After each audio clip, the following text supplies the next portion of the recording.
मित्रांनो, मी गणेश लोकरे.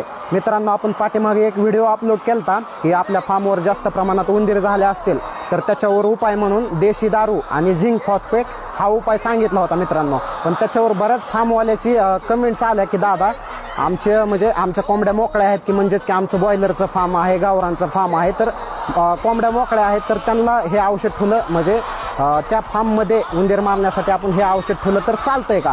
तर मित्रांनो, असं काय करू नका.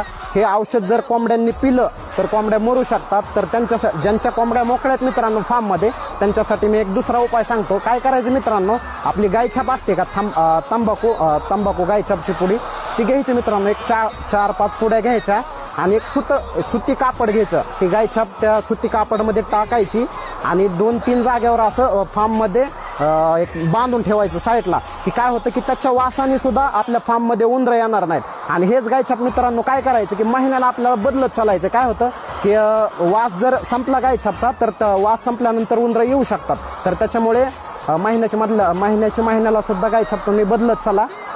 हे केल्याने सुद्धा आपल्या फार्मवरती उंदरं येणार नाहीत. ठीक आहे, धन्यवाद.